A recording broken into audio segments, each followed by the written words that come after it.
오늘 이슈는 BTS 공연 자체가 아닙니다. 겉으로 보면 글로벌 K-POP 행사, 문화 이벤트처럼 보일 수 있지만 그 내부를 보면 행정 판단, 공권력 투입, 세금 사용, 시민 피해, 그리고 형평성 문제까지 복합적으로 얽혀있는 사건입니다. 특히 최대 26만 명 예상, 실제는 4만 명 수준. 숫자 하나 이 모든 논란의 출발점입니다. 이건 단순한 오차가 아니라 정책 판단의 기준 자체가 흔들린 사례로 봐야 합니다. 오늘 이 문제 저와 여러분들이 함께 짚어보겠습니다.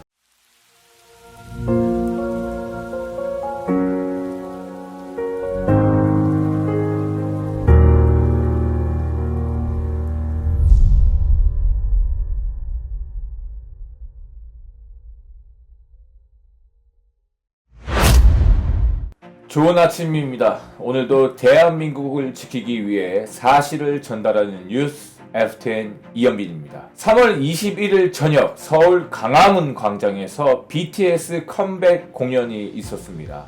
서울시는 이 공연을 위해 며칠 전부터 광화문 일대를 중심으로 대규모 통제에 들어갔습니다. 주요 도로가 차단됐고 50개가 넘는 버스, 노선이 우회되었으며 지하철 일부 역은 무정차 통과까지 조치가 시작됐습니다. 공유 이동수단 역시 중단됐습니다. 즉 단순한 행사 지원을 넘어서 서울 도심 기능 자체를 제한하는 수준의 조치가 이루어졌습니다. 이 모든 결정의 근거가 바로 최대 26만 명 인파 예상이었습니다. 결과를 보면 예상과 현실의 차이는 명확합니다. 최대 26만 명을 예상했지만 실제 집결 인원은 약 4만 명 수준이었습니다. 약 6배 이상의 차이가 발생된 것입니다. 대규모 행사에서 인파 예측은 단순 참고 자료가 아니라 모든 행정 결정의 기준이 됩니다. 경찰 배치 규모, 교통 통제 범위, 응급 대응 체계까지 모두 이 숫자를 기반으로 설계됩니다. 그런데 이 기준 자체가 현실과 크게 어긋난다면 이후의 모든 조치 역시 과잉으로 흐를 수밖에 없습니다. 따라서 이번 사안은 단순한 오차가 아니라 정책 설계 단계에서 판단 오류를 보는 것이 타당합니다. 그렇다면 왜 이렇게 큰 수치가 설정됐는지 따져볼 필요가 있습니다. 일반적으로 대형 행사에서는 안전을 위해 최고치를 고려하긴 합니다. 그러나 그 최대치 역시 과거 데이터,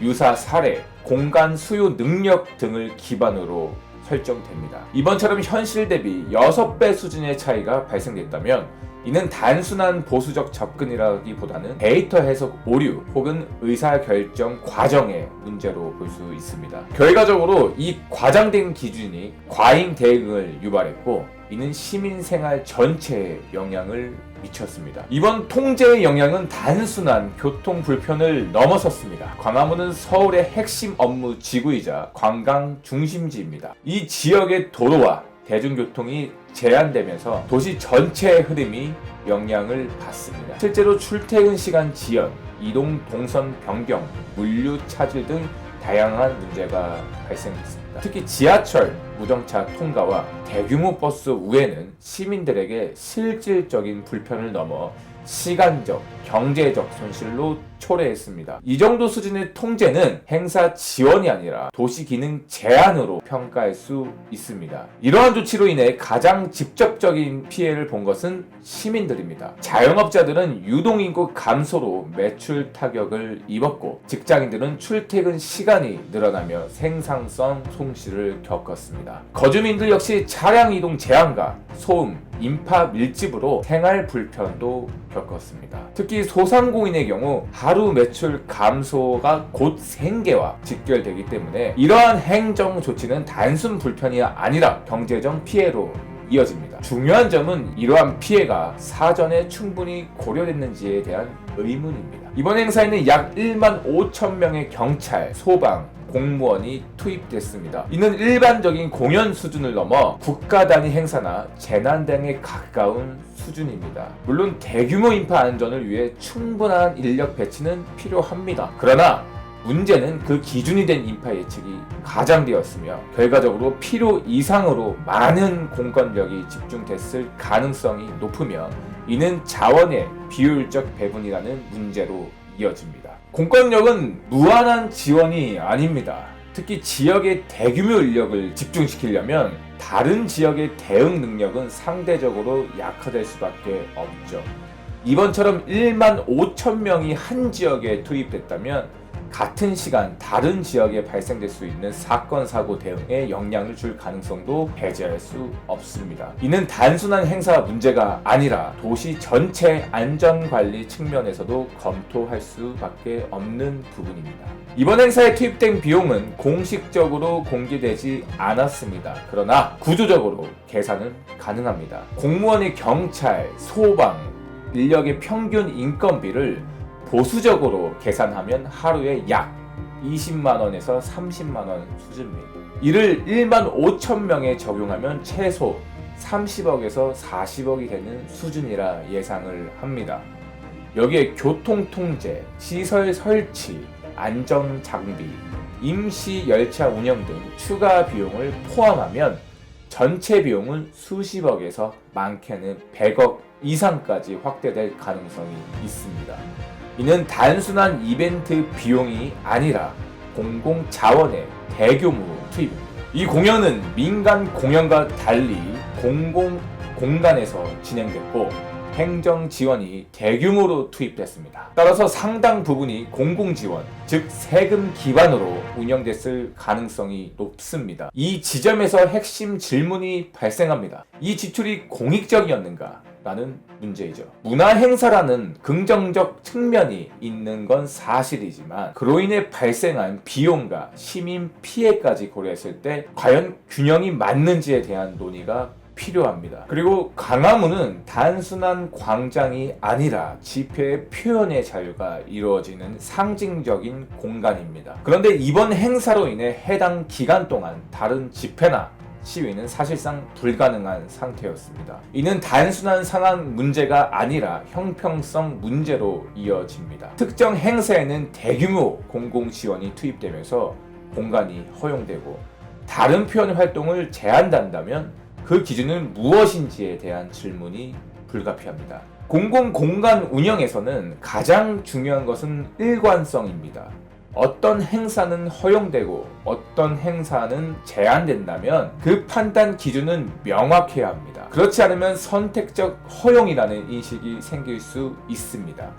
이는 행정 신뢰와 직결되는 문제입니다. 이번 사례는 단순한 이벤트가 아니라 공공공간 운영 기준에 대한 논의를 다시 필요하게 만드는 계기가 될 수 있다고 봅니다. 일부에서 제기된 정치인 참석 여부에 대해서는 현재까지 확인된 공식 정보가 없습니다.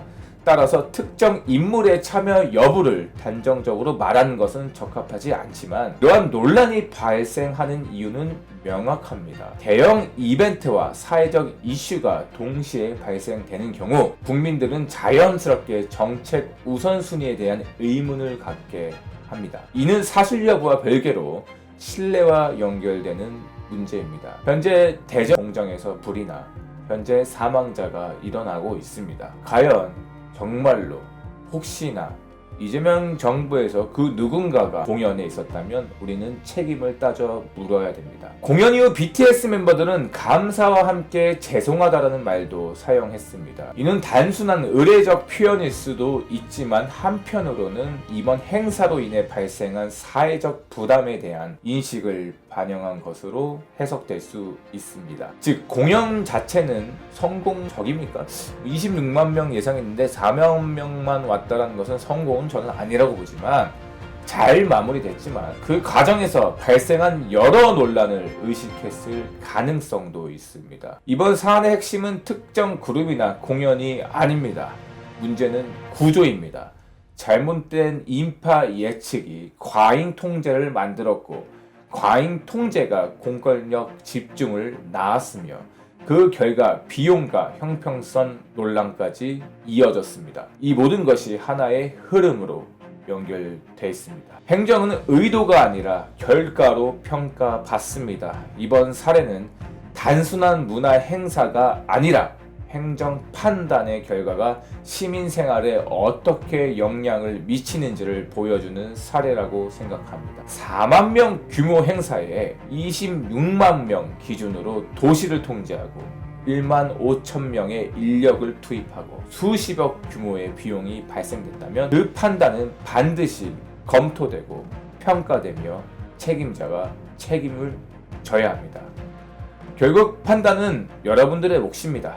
이 행정이 과연 필요하고 적절한 수준이었는지, 그리고 앞으로도 이런 방식이 반복되어도 되는지, 이게 과연 정상적인 운영이었는지 여러분들의 생각을 댓글로 많이 남겨주시고, 이 영상이 도움이 되셨다면 구독과 좋아요는 큰 힘이 됩니다. 오늘도 대한민국을 지키기 위해 사실을 전달하려 노력하는 FTN이 되도록 하겠습니다. 감사합니다.